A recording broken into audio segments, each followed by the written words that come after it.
ఓం శ్రీ మాత్రే నమః. ఛానల్లోకి స్వాగతమండి. మీనరాశి వారు నవంబర్ 16, 17 తేదీల్లో అనుకోని శుభవార్త అయితే వినబోతున్నారండి. ఈ శుభవార్త కనుక మీరు వినకపోతే నిజంగా మీ అంత దురదృష్టవంతులు మరొకరుండరు అని చెప్పుకోవచ్చు. కానీ దేన్ని మాత్రం మీరు దక్కించుకుంటే నక్కతోక తొక్కినట్లే అని చెప్పి నేనైతే ఖచ్చితంగా 100% చెప్పగలను.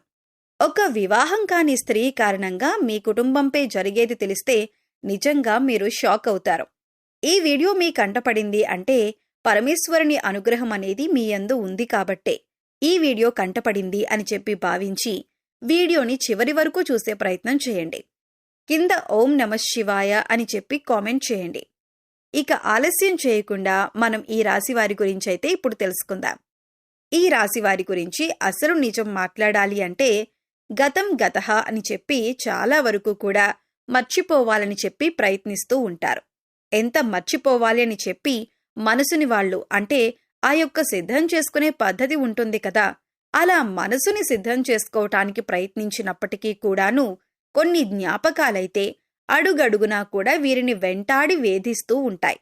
మీరు చిన్నదానికి కూడా గోరంత దానికి కూడా కొండంత ఆలోచించుకుని నాకేదో జరిగిపోతుంది, నేనేదో అయిపోతాను, లేదంటే నేను చచ్చిపోతాను, నా పిల్లలకెట్లా, లేదంటే నా బిడ్డల భవిష్యత్తేంటి, ఇటువంటి ఆలోచనలు అస్సలు మీరు పెట్టుకోకండి. ఏమీ కాదు, మన ధైర్యమే మనకొక లక్ష్మి అన్నమాట. ఈ ధైర్యంతో పాటు ఆరోగ్యంతో పాటు ధనం కూడా తోడైతే ఆ మనిషిని మించిన అదృష్టవంతుడు మరొకరు ఉండరు. ఆ అదృష్టవంతులు మీరే అని చెప్పి నేను చెబుతాను. కానీ దాన్ని దక్కించుకోవాలి అనుకున్నా కానీ మీ చేతుల్లోనే ఉంది.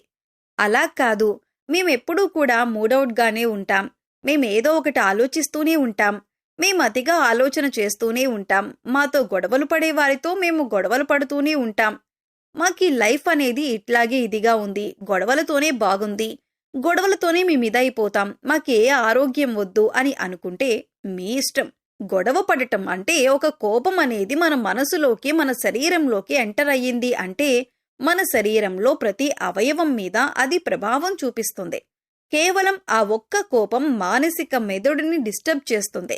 గుండె ఆరోగ్యానికి మంచిది కాదు, పొట్ట ఆరోగ్యానికి అంతకంటే మంచిది కాదు. మరి ఈ గుండె బ్రెయిన్ ఇవి లేకుండా మనం ఎలా బ్రతుకుతాం చెప్పండి? కాబట్టి మీకు శత్రువు లాంటి ఈ కోపాన్ని ఎంత దూరంగా ఉంచితే మీకు అంత మంచిదన్న విషయాన్ని గుర్తుంచుకోండి. కాబట్టి దాన్ని వదలకండి.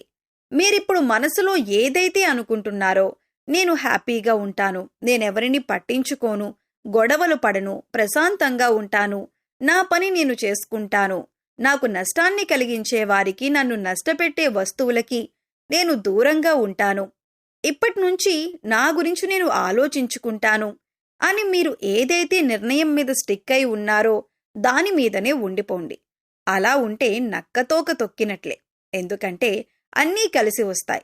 అలా కాకుండా మేము అదే ఇదిలో పడి కొట్టుకుపోతాం అని చెప్పి అనుకుంటే నిజంగా ఇంకది మీ కర్మే అని చెప్పి నేను చెబుతాను నేనైతే. కాబట్టి ఏదైనా మీ చేతుల్లోనే ఉంది. వదలటం అనేది మీ చేతుల్లోనే ఉంది, వదలకుండా ఉండటం అనేది కూడా మీ చేతుల్లోనే ఉంది. ఇక అది మీ ఇష్టం. ఇక మీ కుటుంబంపై ఒక పెళ్లి కాని స్త్రీ కన్ను పడిందండి. ఒక 10 మందికి అప్పున్నా కాని బ్రతకొచ్చు, కానీ 10 మంది ఏడుపులు ఉంటే మాత్రం బ్రతకలేం మనం. నరదృష్టి అంత ప్రమాదకరమైనదన్నమాట. కాబట్టి ఆ స్త్రీ ఎవరు అని అంటే కనుక మీ యొక్క రక్త సంబంధం కాదు, మీ యొక్క బంధువుల్లోనే ఒక పెళ్లి కాని అమ్మాయి, కాకపోతే పెళ్లి వయసుకు వచ్చిన అమ్మాయి. 22, 23, 25 వరకు ఉంటాయి అమ్మాయికి వయసు. తనేంటి అంటే కనుక మీ యొక్క వ్యక్తిగత విషయాల గురించి ఎప్పుడూ కూడా తెలుసుకుంటూ ఉండటం, మీ కుటుంబం మీద పడి ఏడవటం, వారి యొక్క తల్లిదండ్రులు, వారి యొక్క ఈ కుటుంబ సభ్యులు కూడా అమ్మాయికి సపోర్ట్ చేయటం, ఇంకాస్త ఎక్కించి చెబుతూ ఉండటం, దానివల్ల ఇంకాస్త అమ్మాయి ప్రభావితం ఎక్కువైపోవటం, ఆ కన్ననేది ఆ ఏడుపనేది మీ యొక్క కుటుంబ సభ్యుల్లో ఉన్న ఆ అమ్మాయి వల్ల కూడా చాలా వరకు కూడా జరుగుతుంది. తానేంటి అంటే కనుక అవసరాలకి మాత్రం మీ వద్దకి వచ్చి అవసరాలు తీరిపోయిన తర్వాత మిమ్మల్ని పక్కకు నెట్టేసి చాలా వరకు కూడా తన యొక్క దారుణమైన ఆ బుద్ధిని మీ దగ్గర ఎప్పటికప్పుడు కూడా చూపిస్తూనే ఉంది. అది తెలిసి కూడా మీరు తెలియనట్లుగా వచ్చినప్పుడు చక్కగా నవ్వుతూ మాట్లాడటం, మంచిగా ఉండటం, మళ్ళీ అవసరాలకు ఉపయోగపడటం, మళ్ళీ అవసరం తీరిపోయిన తర్వాత వాళ్ళు పక్కకు నెట్టేస్తే పక్కకు వెళ్ళిపోవటం, ఇటువంటివన్నీ కూడా జరుగుతూ ఉన్నాయి. ఎప్పుడైనా కానీ ఒక్క విషయం గుర్తుంచుకోండి.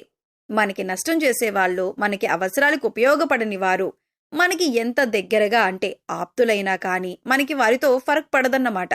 కాబట్టి అటువంటి వారిని వదిలేసేయటమే మంచిదే. ఇది కూడా మీకు వారు ఏది ఇంపార్టెన్స్ ఇవ్వనప్పుడు మీరు ఇవ్వాల్సిన అవసరం కూడా లేదన్న విషయాన్ని గుర్తుంచుకోండి. అది ఎవరైనా కానీ, ఎంత పెద్ద ఇదైనా కానీ గుర్తుంచుకోండి. ఇక ముఖ్యంగా ఈ యొక్క రోజుల్లో మీకు వృత్తిపరంగా, ఉద్యోగపరంగా, వ్యాపారపరంగా, చిన్న పెద్ద బిజినెస్ల పరంగా అన్నింటి పరంగా కూడా అనుకూలంగానే ఉంటుంది. ఎటువంటి ఇబ్బందులైతే ఉండవు. చాలా హ్యాపీగా రోజులైతే గడిచిపోతాయన్నమాట. ఎటువంటి ఇబ్బందులు ఉండవు, ఎటువంటి సమస్యలు ఉండవు. కాకపోతే సమస్యలుండవు అంటే ఉండవని చెప్పను కానీ నేను ఇక్కడ కొంచెం భార్యాభర్తల మధ్య ఫైటింగ్స్ అయితే ఉంటాయన్నమాట. అవేంటి అంటే అలా వచ్చి అలా వెళ్ళిపోయేవై ఉంటాయి. దీనివల్ల మీరు చాలా వరకు డిస్టర్బ్ అవుతారు. ఓవరాల్గా చూసుకుంటే రియల్ ఎస్టేట్ వారికి కానీ, రాజకీయ రంగంలో ఉన్నవారికి కానీ, సినీ రంగ పరిశ్రమల్లో ఉన్నవారికి కానీ, విద్యా రంగంలో ఉన్నవారికి కానీ, వైద్య రంగంలో ఉన్నవారికి కానీ ఈ రోజులో అనుకూలంగానే ఉంటుంది. ఇక లవర్స్ పరంగా చూసుకుంటే చాలా డిస్టర్బెన్స్ వస్తాయండి. అంటే దాదాపుగా విడిపోయేంత వరకు వెళ్ళిపోతారన్నమాట. కాబట్టి ఎవరికైతే కోపం వస్తుందో, ఎందుకు వస్తుంది, ఇవన్నీ కూడా అంచనా వేసుకుని కాస్తంత జాగ్రత్తగా మాట్లాడుకోండి. లేదు ఈ బంధం వేస్ట్ అని చెప్పి పూర్తిగా విడిపోయే ఇది కూడా ఉంటుంది. ఏదైనా కానీ గతాన్ని తలుచుకొని ఈ టైంలో ఏది ఎంతవరకు మంచి, ఎంతవరకు నాకు నష్టం జరిగింది, ఎంతవరకు నాకు లాభం జరిగింది, ఇవన్నీ కూడా అంచనా వేసుకొని దానికి తగ్గట్లుగా మీరొక అడుగు ముందుకు వేయండి. లేకపోతే లీవ్ ఇట్ అన్నమాట. వదిలేసేయటమే మంచిది. లైట్ తీసుకోవటమే బాగుంటుందన్నమాట. ఈ విషయంలో అయితే ఇక అంతా బానే ఉంటుందండి. విద్యార్థులు కూడా కష్టపడాలి. కష్టపడితేనే ఫలితం ఉంటుంది. ప్రతిదానికి కష్టం అని చెబుతున్నారు. లైఫ్ అంతా కష్టపడటమేనా అని చెప్పి అడుగుతారేమో. ఇక్కడ ఏం లేదు. కష్టం అంటే మనకొక పార్ట్ ఆఫ్ లైఫ్ అన్నమాట. ఆ కష్టమే మనకి ఎన్నో సుఖాలనిస్తుంది, ఎన్నో ఆనందాలనిస్తుంది. కొంత టైం వరకు కష్టపడాలి అని చెప్పి మనం ఆ పని యందు పెట్టుకుంటే అంతవరకు కష్టపడితే సరిపోతుంది. మిగతా లైఫ్ అంతా హ్యాపీగానే ఉంటుంది. మిగతా సమయం అంతా హ్యాపీగా ఉండొచ్చు. కాబట్టి కొంచెం కష్టపడితే ఫలితం ఎక్కువ వస్తుంది అన్న విషయాన్ని గుర్తుంచుకోండి. ఇక అంతేనండి. ఈ 2 రోజులు ఎటువంటి ఇబ్బందులు అయితే ఉండవు. నరదృష్టి దూరం చేసుకునే ప్రయత్నాలు చేయండి. నేను చాలా వీడియోస్లో చెప్పాను ఎలా దూరం చేసుకోవాలి అనేది. ఇక ఈ రోజు కూడా ముఖ్యంగా అంటే ఈ కార్తీక మాసంలో ముఖ్యంగా శివుడికి ఒక్క రోజైనా కానీ అభిషేకం చేసే ప్రయత్నం చేయండి. దానివల్ల చాలా వరకు కర్మదోషాలు, జాతక దోషాలు, ఏలినాటి శని దోషాలు అన్నీ కూడా క్లియర్ అయిపోతాయి. ఎందుకంటే శివుణ్ణి దాటి ఏ గ్రహం కూడా ఏమీ చెయ్యలేదు. ఈ ఒక్క విషయం గుర్తుంచుకుంటే చాలన్నమాట. అర్థమైంది కదండి? మరి మీనరాశి వారికి ఈ వీడియో నచ్చిందనుకుంటున్నాను. నచ్చింది అనిపిస్తే ఈ వీడియోకి ఒక లైక్ ఇవ్వండి. లైక్ ఇచ్చిన వెంటనే హైప్ అని వస్తుంది. హైప్ ఇవ్వండి. అంతేకాకుండా మొదటిసారి మన ఛానల్లోకి వచ్చినట్లయితే కనుక మన ఛానల్ని సబ్స్క్రైబ్ చేసుకొని సపోర్ట్ చేయండి. కింద ఓం నమః శివాయ అని చెప్పి కామెంట్ చేయటం మాత్రం మర్చిపోవద్దు. మరి రేపు మరొక మంచి వీడియోతో మళ్ళీ కలుసుకుందాం. అంతవరకు కూడా పరమేశ్వరుని ఆశీస్సులు మీ మీద, మీ కుటుంబ సభ్యుల మీద ఎల్లకాలం ఉండాలని చెప్పి మనస్ఫూర్తిగా కోరుకుంటూ సర్వే జన సుఖినో భవంతు. ధన్యవాదాలండి.